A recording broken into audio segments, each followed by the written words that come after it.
Kalah jauh jika dibandingkan dengan kontroversi dan kebobrokan pengelolaannya memang tidak mudah, bahkan sangat sulit. Yang dibutuhkan tidak cuma kapabilitas dan profesionalitas tinggi, namun juga nyali besar untuk menggusur semua persoalan dan benalu yang terus menggelayuti persepak bolaan nasional. Pemirsa, inilah editorial Media Indonesia di hari ini Jumat 17 Februari 2023 dengan tema Menguji Nyali Erik bersama saya Leonard Samosir. Editorial Media Indonesia ini juga dapat Anda simak melalui MG Radio Network di frekuensi 94,7 FM di kawasan Jakarta dan sekitarnya. Para pendengar dan Anda semua bisa ikut menyatakan pendapat Anda dengan menelepon nomor telepon 021 583 9900. Dan pemirsa, pagi ini telah hadir bersama saya, anggota Dewan Redaksi Media Group, Abdul Kohar. Mas Kohar, selamat pagi. Selamat pagi. Sehat-sehat, Mas? Sehat, alhamdulillah. Gembira, tidak gembira atau netral dengan terpilihnya Erick Thohir? Skeptis lah ya. itu paling pas ya. Oke, ya tapi tentunya ini sesuatu yang harusnya sih harapannya bagus begitu ya, ada ketua baru. Iya, tapi jangan terlalu tinggi juga. Oke, sebelum kita bahas itu Mas Kohar dan pemirsa, kita lihat dulu ada beberapa berita yang diperhatikan Media Indonesia. Yang pertama, ini headline Media Indonesia untuk hari ini. Perpu Cipta Kerja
$2,3 miliar.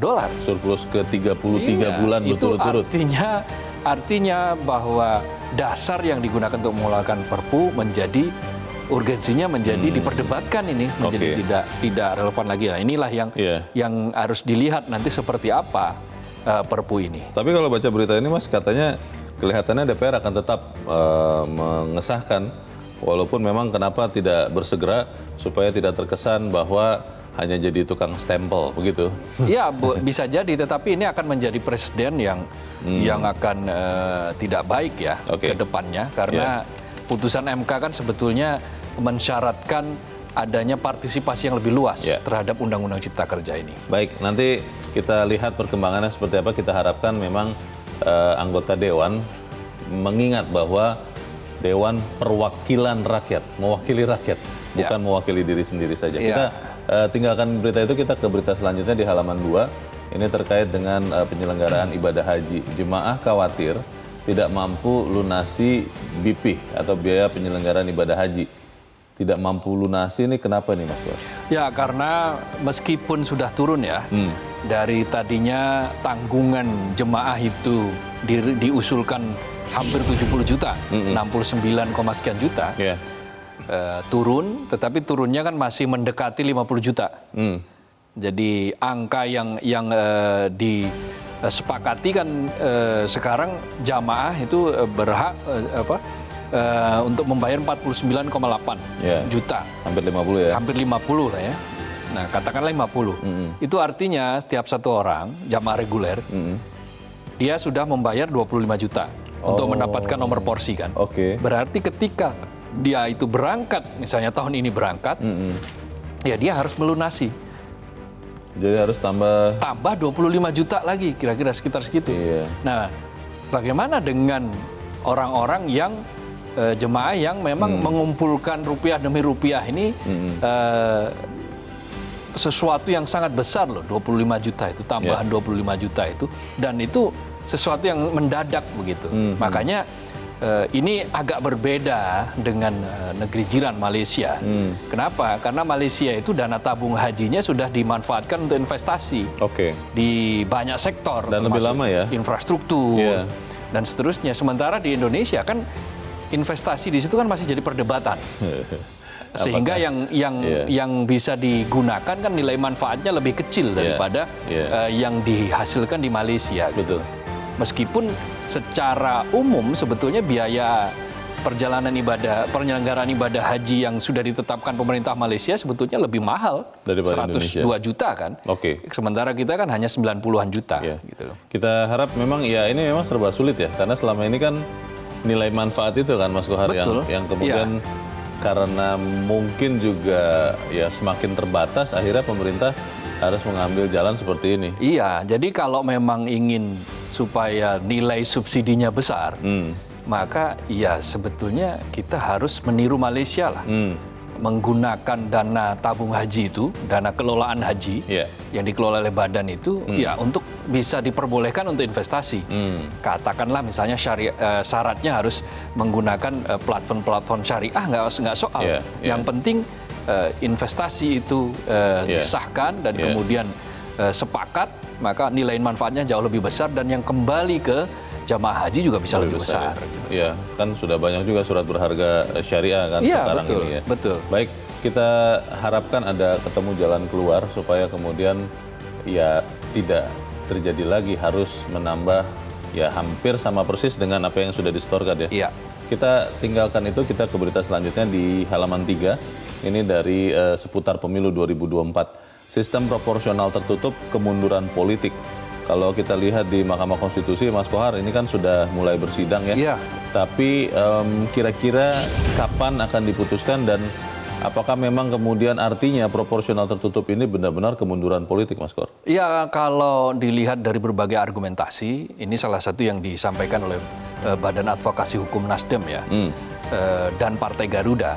Dua-duanya itu menyatakan bahwa sistem proporsional tertutup itu merupakan kemunduran, setback. Mengapa? Karena ini praktek-praktek zaman Orde Baru yang sangat susah untuk diakses oleh publik.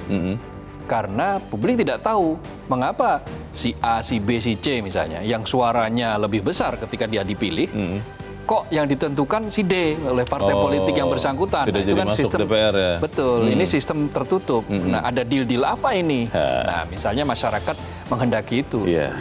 Sementara di pihak-pihak yang mendukung sistem tertutup merasa bahwa sistem ini bisa menyuburkan politik uang. Kalau terbuka ya maksudnya? Kalau tertutup. Kalau tertutup. Kalau terbuka. Iya, kalau terbuka. Menyuburkan politik uang, hanya mengandalkan popularitas. Jangan salah, mencari popularitas itu juga bukan pekerjaan gampang. Menjadi populer itu juga butuh effort yang luar biasa. Nah, popularitas belum tentu paralel dengan elektabilitas kan begitu. Jadi ini adalah komitmen. Selain tentu saja secara teknis, kalau sampai kemudian MK ini mengubah menjadi proporsional tertutup, maka akan kesulitan kita. Sementara jadwal pemilu sudah ditentukan. Mei itu sudah mulai pendaftaran caleg. Nah, kalau ini sidangnya saja baru mulai kan boleh jadi kemungkinan nanti bulan Mei juga masih ada sidang atau baru diketuk Mei. Nah, kalau kemudian putusannya tiba-tiba berbalik, maka ada konsekuensi biaya, ada konsekuensi. Bahkan yang paling pahit adalah jadwal yang mundur. Dan ini inkonstitusional ini kalau sampai terjadi. Jangan ya, jangan sampai. Karena kan sudah bersepakat untuk melakukan pemilu di sesuai jadwalnya. 14 Februari. 14 Februari kita 2024. Tapi ya sudah, kita harapkan Mahkamah Konstitusi benar-benar bisa berpikir sebagai negarawan.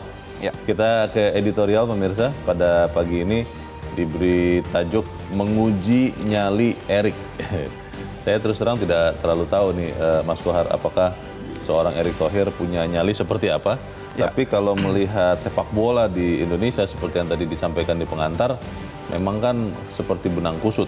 Apakah kemudian seorang Erick Thohir bernyali untuk memperbaikinya? Sebetulnya kalau secara jualan program ya, janji-janji dan seterusnya menarik. Patut diapungkan harapan lah kepada Erick Thohir. Program Erick ya? Betul. Apalagi rekam jejak Erick Thohir di bidang profesionalitas, di bidang olahraga itu juga sudah tidak diragukan lagi. Di bidang basket, dia juga sudah menjadi ketua basket Asia. Lalu di sepak bola dia punya DC United, dia pernah punya Inter Milan. Sekarang punya klub juga di Inggris.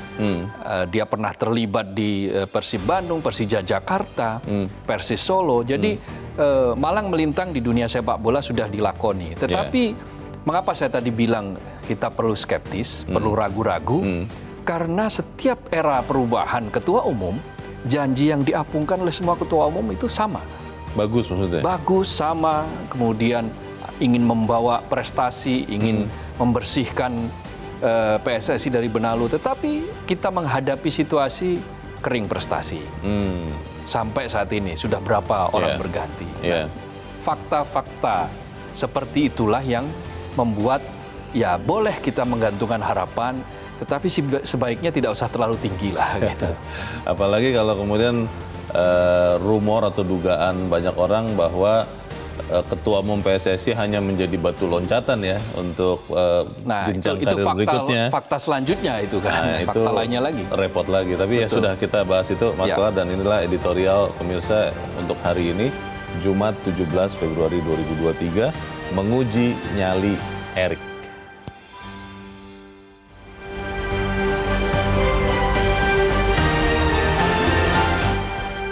Menguji nyali Erick.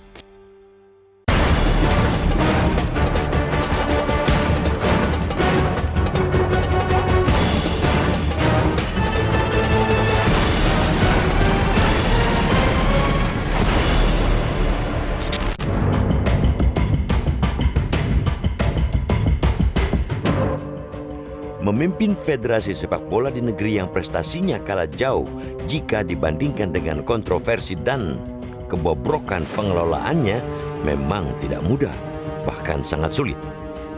Yang dibutuhkan tidak cuma kapabilitas dan profesionalitas tinggi, tapi juga nyali besar untuk menggusur semua persoalan dan benalu yang terus menggelayuti persepak bolaan nasional. Berkali-kali Persatuan Sepak Bola Seluruh Indonesia atau PSSI berganti pemimpin, tapi prestasi sepak bola kita tak jua terungkit. Malah yang selalu muncul di setiap era kepemimpinan PSSI ialah permasalahan, baik yang sudah menahun maupun yang baru, tentang karut-marutnya kompetisi, maraknya praktik pengaturan skor atau match fixing, buruknya kualitas wasit, bentrokan antar supporter, dan banyak lainnya. Semua itu pada akhirnya menciptakan skeptisme masyarakat, skeptis terhadap persepak bolaan dalam negeri secara umum, pun skeptis terhadap sosok-sosok yang menjadi ketua dan jajaran pengurus PSSI. Publik yang sudah capai menunggu perubahan nyaris selalu disuguhi kondisi yang status quo dan sengkarut tata kelola yang tak pernah becus. Nyaris tidak pernah ada perubahan, apalagi kemajuan.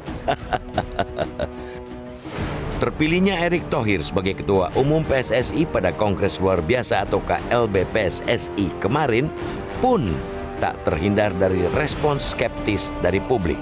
Dalam pemilihan Ketua Umum PSSI itu, Erick mendapatkan 64 suara dari total 86 pemilik suara sah. Kandidat terdekatnya, Lanyala Mataliti, hanya mendapatkan 22 suara. Berlatar skeptisme tadi, muncullah pertanyaan, mampukah Erick membenahi sepak bola Indonesia dengan sebenar-benarnya?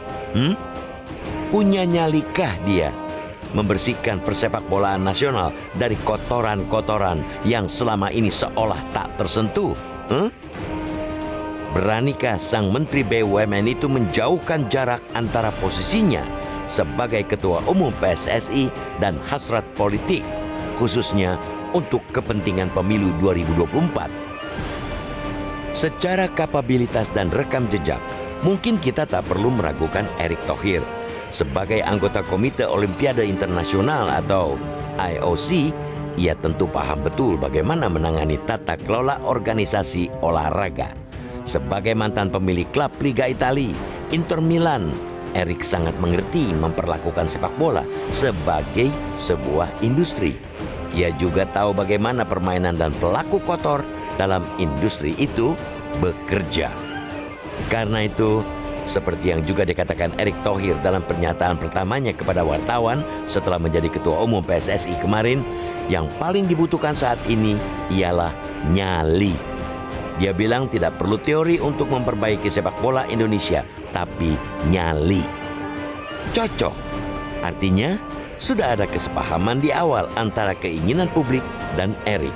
Tinggal kita tunggu pembuktian dari ucapan dan janji sang Ketua Umum yang baru. Kita tahu saat ini PSSI punya sederet utang permasalahan yang belum terselesaikan, baik yang mesti ditanggapi cepat maupun untuk jangka panjang. Pembenahan Liga pasca tragedi Kanjuruhan dan peningkatan prestasi tim nasional sepak bola adalah salah duanya. Ingat pula, Indonesia akan menjadi tuan rumah Piala Dunia U20 pada Mei 2023. Anggaplah itu semua ujian awal bagi Erick. Jika betul ia punya nyali untuk melengkapi kualitas dan skill yang dia punya, bolehlah kita menepikan dulu skeptisme dan mulai menaruh harapan akan masa depan sepak bola Indonesia yang lebih baik. Namun, bila ternyata nyalinya ciut, tak perlu ragu kita lontarkan kritik seperti yang sudah-sudah. Buktikanlah Erick.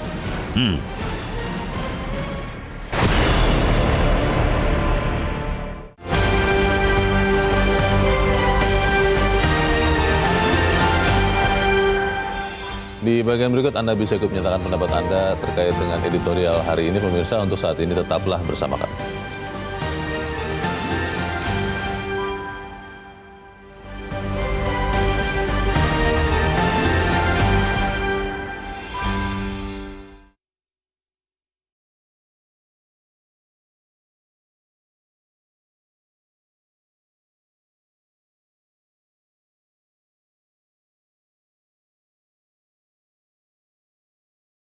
Kita mau berbincang dulu sebelum kita berdiskusi. Kita saat ini sudah terhubung lewat saluran telepon dengan pengamat sepak bola nasional Akmal Marhali. Mas Akmal, selamat pagi.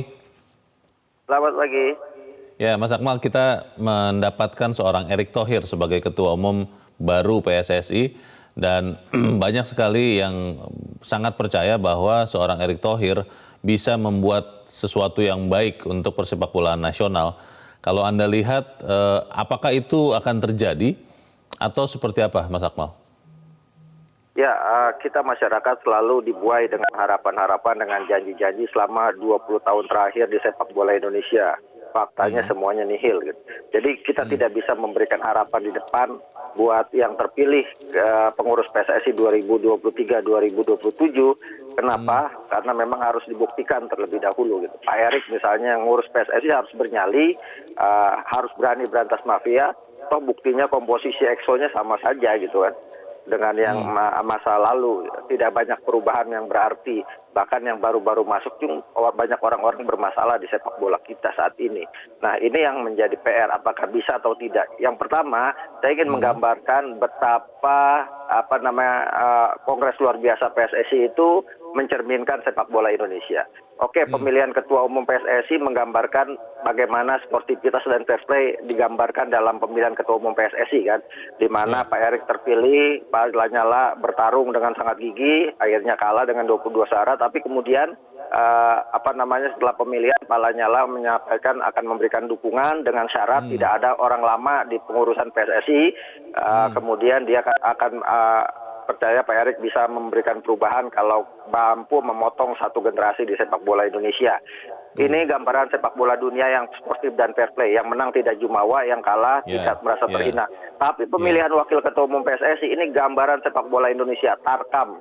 Memalukan sekali gitu kan. Apa itu, Mas? Ya, ketika terjadi penggelembungan suara yang dilakukan oleh komite pemilihan ini bisa dipidanakan. Oh. Kenapa? Karena ini pembohongan publik. Oke.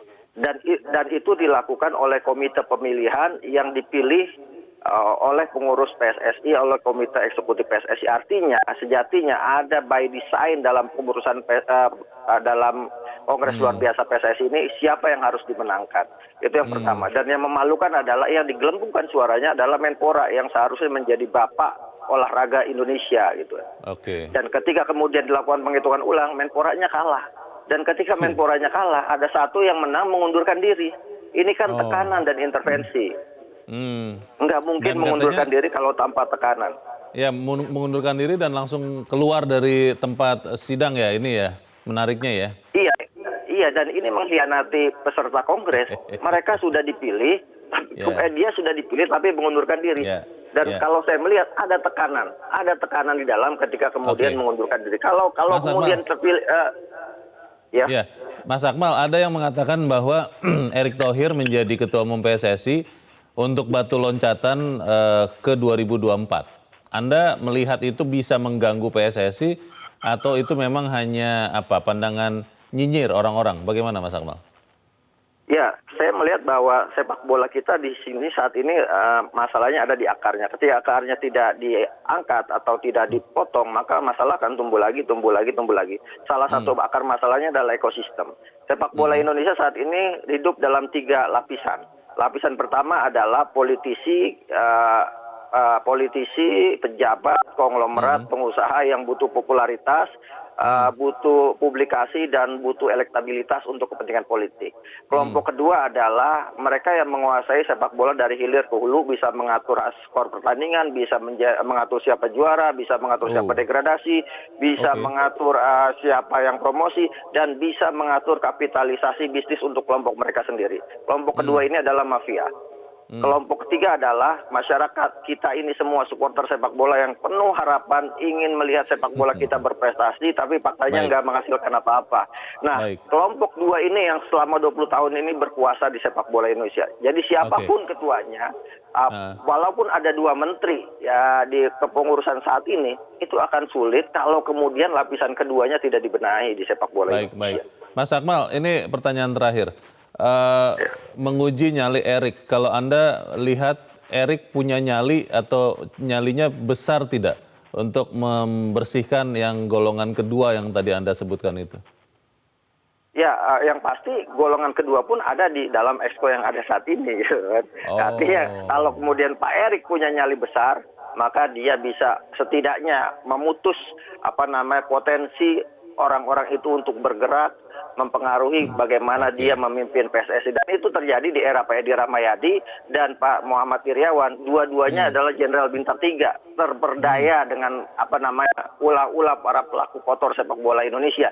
Nah, bagaimana Pak Erick Thohir saat ini Menteri BUMN yang pastinya akan sibuk, Pak Zainuddin Amali, Menpora pastinya akan sibuk dengan tugas-tugas kenegaraan. Apalagi kalau keduanya kemungkinan ke depan akan maju. Pak Erick nyawapres, kemudian Pak Zainuddin Amali nyalon jadi gubernur Gorontalo. Ya selesai sepak bola kita. Sepak bola lagi-lagi dikorbankan sebagai batu loncatan politik saja. Gitu. Karena itu perlu komitmen dan fakta integritas bahwa keduanya tidak tergoda dengan hiruk-pikuk Pilpres di 2024 nanti akan memimpin PSSI selesai sampai 2027. Ya, itu harapan kita bersama dan seperti yang sering disebut Mas Akmal, bola itu bulat, segala sesuatu bisa terjadi. Kita harapkan ya bahwa nyali Erick ini benar-benar ada untuk memperbaiki kondisi sepak bola nasional. Untuk saat ini terima kasih pengamat sepak bola nasional Akmal Marhali sudah mencerahkan kami. Selamat pagi Mas Akmal. Selamat pagi, salam sepak bola. Ya, Mas Kwar singkat saja sebelum headline jam 7. Kalau Anda melihat skeptis dari Mas Akmal itu jadi kayaknya inline dengan Mas Kohar. Apakah kemudian itu artinya benar-benar Erick ini belum tentu bisa untuk membersihkan mafia yang tadi sempat disebut? Ya, kita tidak fair ya kalau kita tidak memberi waktu. Karena faktanya dia sudah terpilih secara demokratis. Dia menang mutlak 64 suara. Maka dia juga punya program, punya visi misi. Ya pasti harus ada dikasih waktu. Tetapi yang saya katakan skeptisisme itu adalah jangan terlalu muluk-muluk memberikan harapan. Kan kata Shakespeare kan akar dari sakit hati itu kan karena menginginkan, keinginan, harapan yang terlalu tinggi. Nah, jadi supaya kita tidak terlalu sakit hati gitu, ketika di ujungnya ternyata berbeda dengan apa yang sekarang, jadi gantunganlah harapan ya sewajarnya saja. Sambil kita melihat waktu yang akan membuktikan apakah betul-betul nyali untuk membersihkan mafia, fokus untuk bisa menjaga sepak bola Indonesia hingga akhir masa jabatan 4 tahun ke depan 2027 bisa digenggam atau tidak. Kalau tidak, ya kita harus kembali kecewa. Kita harus jeda dahulu, Mas Kohar, dan kita akan lanjutkan di bagian berikut. Pemirsa tetaplah bersama kami. Editorial Media Indonesia akan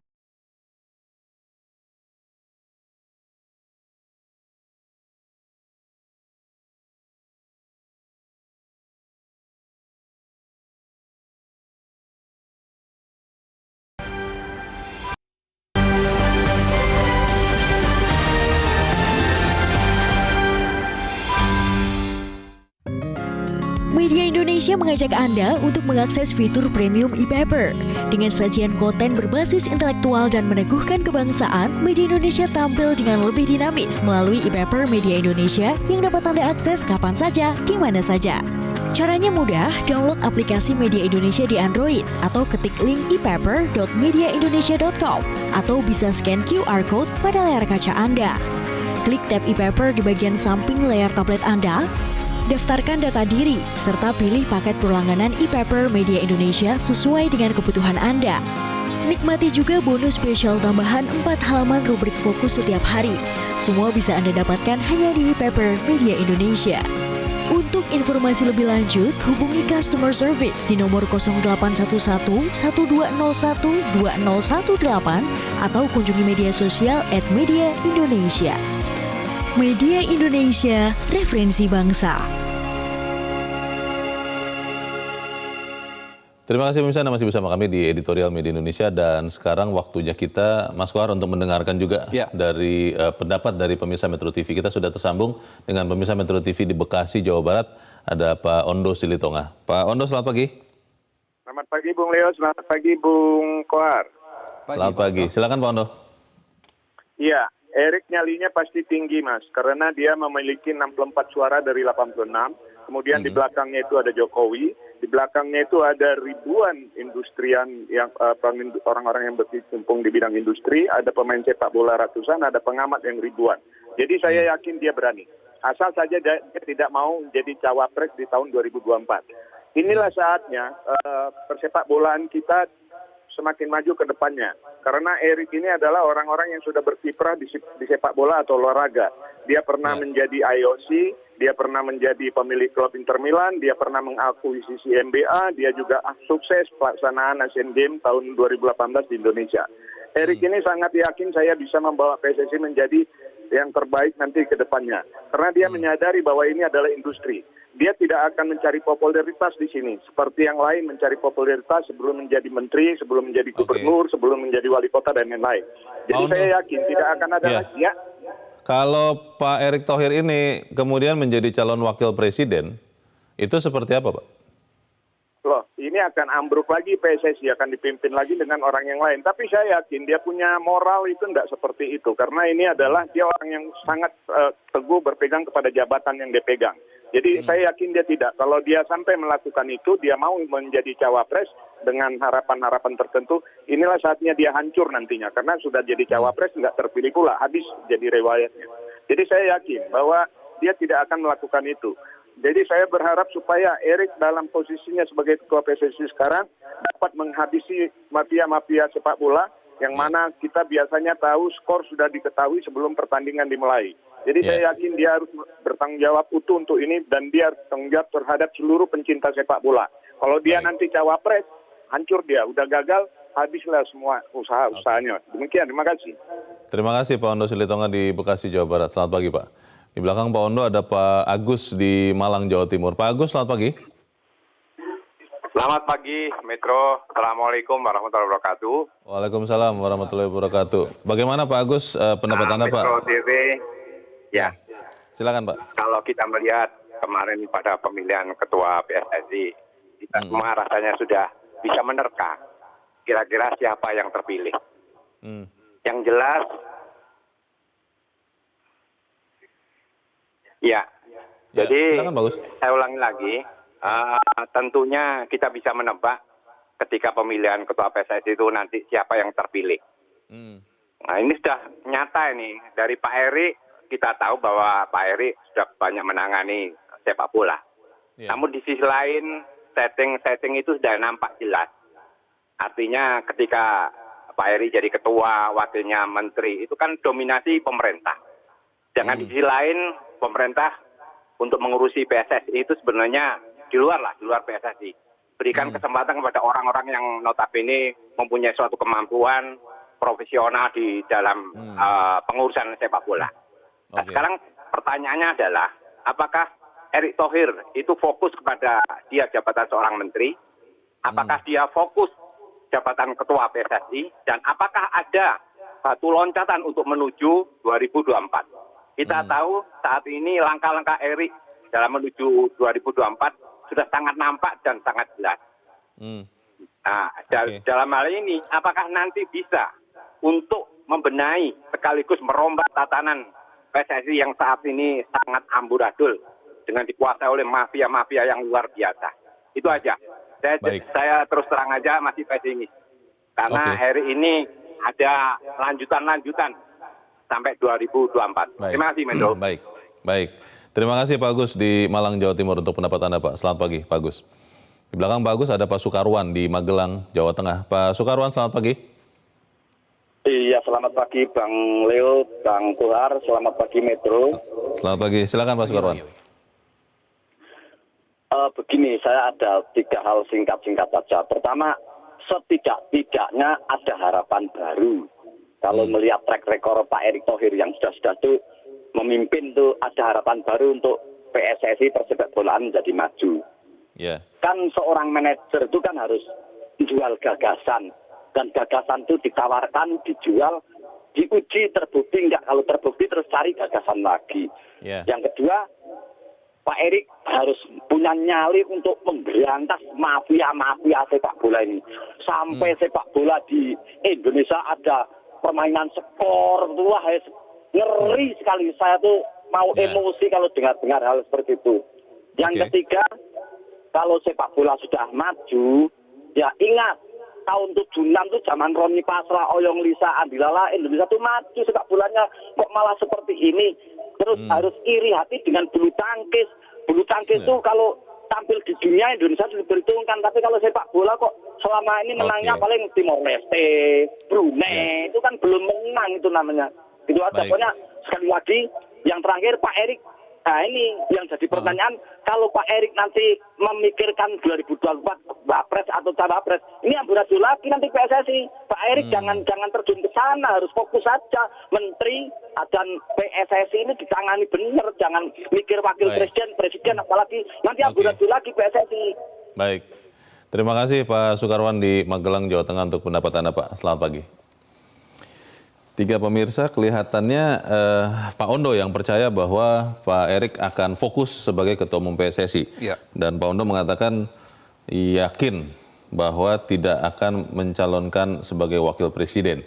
Tapi 2 pemirsa lagi, Mas Kohar mengatakan, ya bagaimana bisa fokus sementara pekerjaan sebagai Menteri BUMN, kalau nantinya calon sebagai Wakil Presiden dan misalnya masuk, PSSI-nya jadi dikorbankan lagi. Bagaimana Mas Kohar? Seorang Erick Thohir kita kenal, dia sangat profesional kan dalam industri, dalam manajemen, dalam bahkan ketika memimpin BUMN banyak orang memuji, beberapa ya, meskipun kritik juga tetap ada, itu biasa.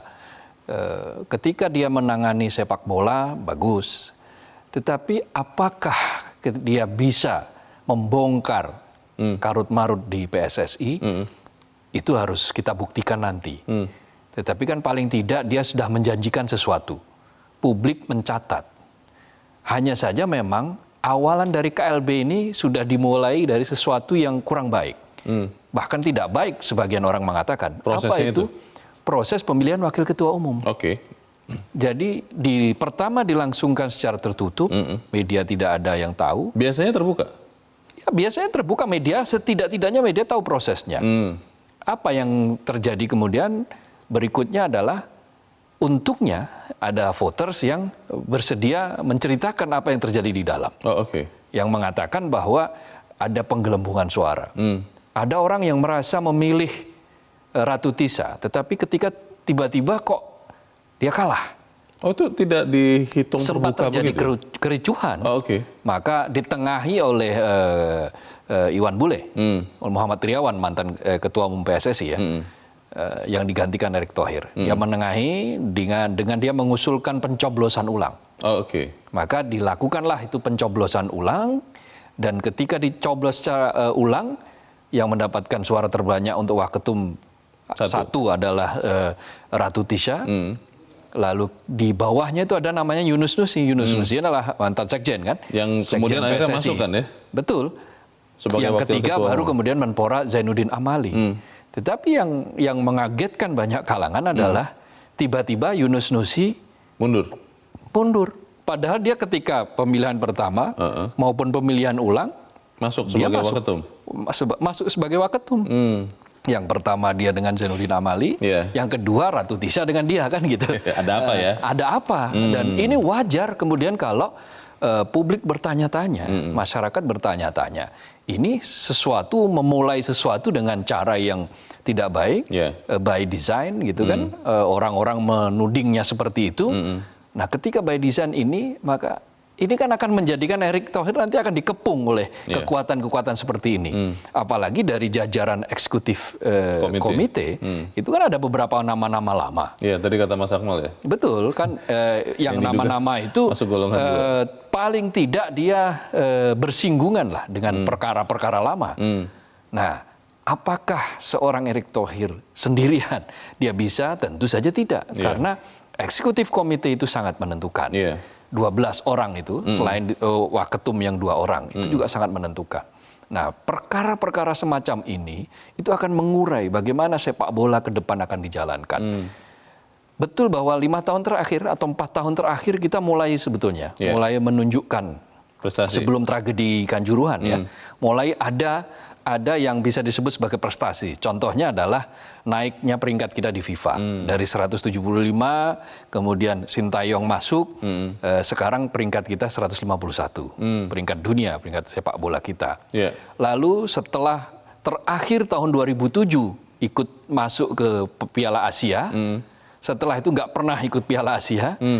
Sintayong berhasil membawa Indonesia masuk Piala Asia. 2007 itu pun masuk Piala Asia kan karena kita tuan rumah itu kan.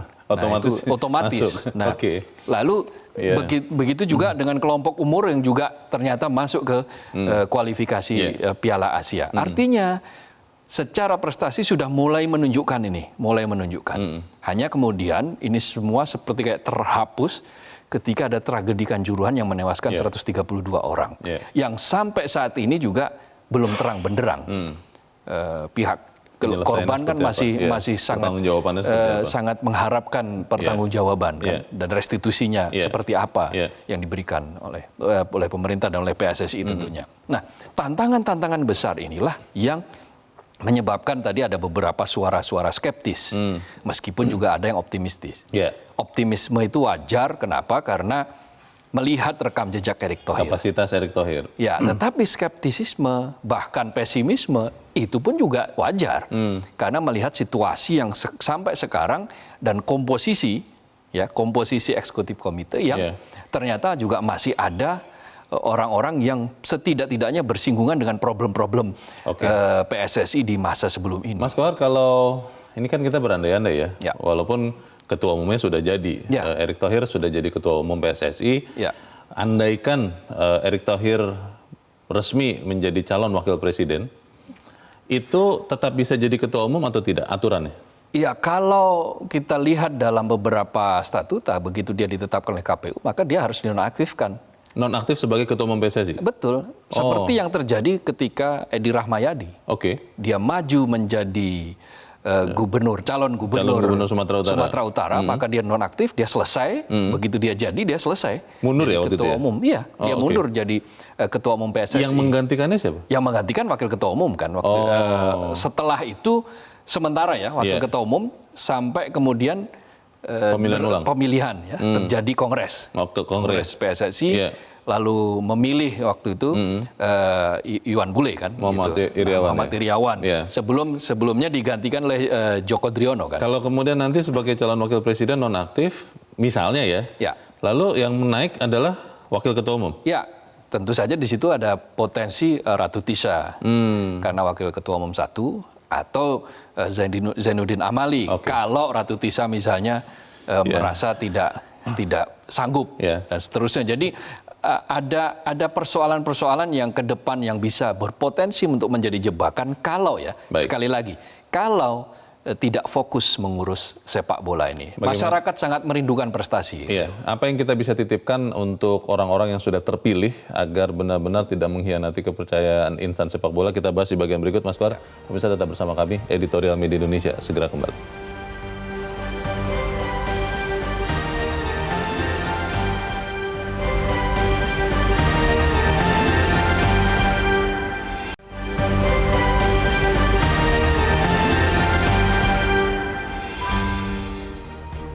Terima kasih pemirsa, Anda masih bersama kami di Editorial Media Indonesia. Kita ada di bagian akhir diskusi kita pagi ini. Mas Kohar, memang kita harus berbaik sangka ya. Dan seperti yang tadi Mas Kohar katakan, kita harus beri waktu untuk Erick Thohir. Tapi pertanyaannya begini Mas, di waktu yang ada, mungkin kalau memang seorang Erick Thohir akan mencalonkan sebagai wakil presiden, kan tidak lama lagi. Apa yang bisa dilakukan untuk setidak-tidaknya mengurangi mafia lah? Tidak usah menghabiskan semua, mengurangi lah.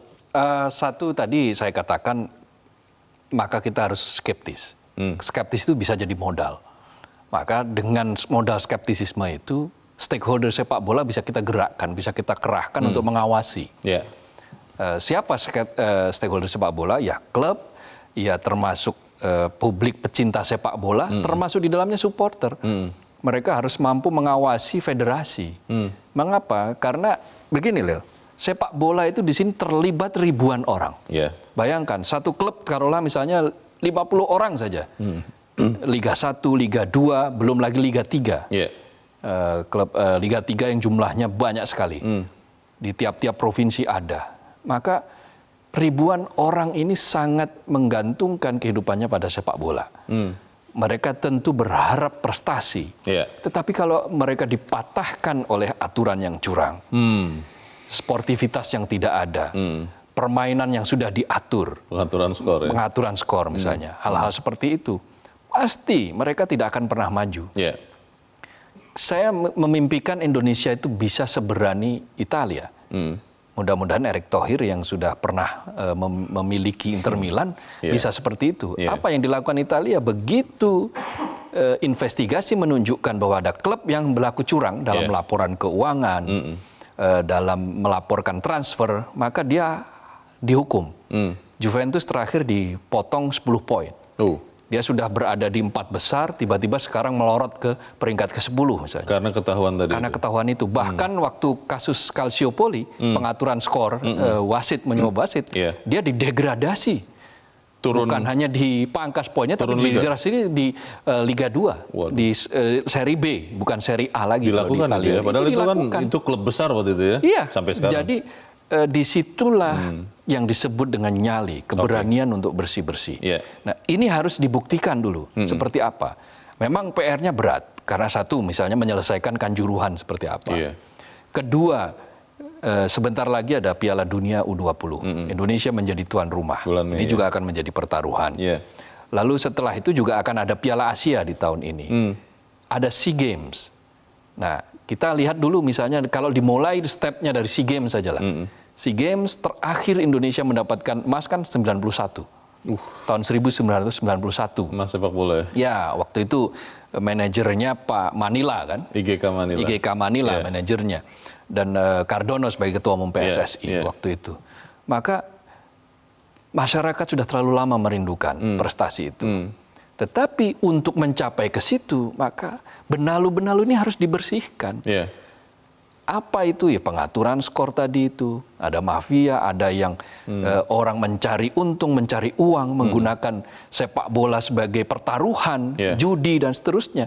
Itu sesuatu yang membuat sepak bola kita ini karatan dan tidak pernah berhasil mencapai prestasi yang bagus. Kalau dugaan Mas Akmal tadi ya, Mas Kohar, bahwa Erick Thohir mau jadi calon wakil presiden, Zainuddin Amali mau jadi calon gubernur Gorontalo. Itu kan yang tersisa nanti tinggal Ratu Tisha begitu ya. Ya. Itu jadi bagaimana nih PSSI ini? Ya bisa jadi dia akan meneruskan atau bisa jadi akan terjadi KLB lagi. Oh. Kalau begitu terus yang akan terjadi ya setback. Iya. Kita bisa kembali mengulang pada peristiwa 2015 ketika ada dualisme dan ketika itu Indonesia di-ban FIFA, Baik. ranking kita langsung anjlok. Ya. Di 175 Ya. ranking FIFA dan sepak bola kita luar biasa. Baik. Masyarakat sepak bola sendiri, pemain juga yang butuh mencari nafkah di situ seperti tidak punya harapan.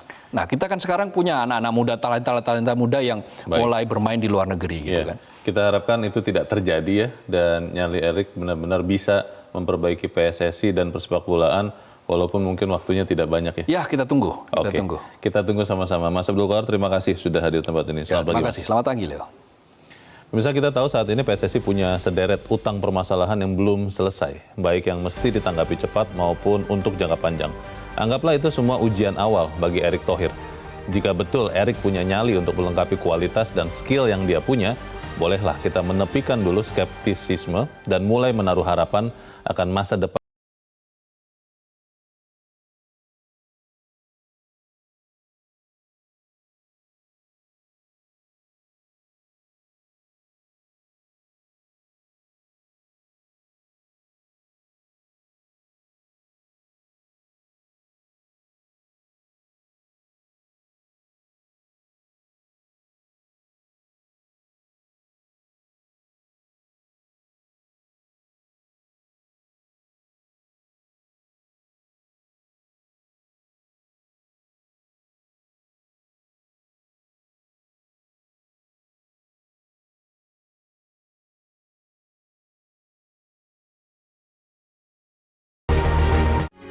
Metro TV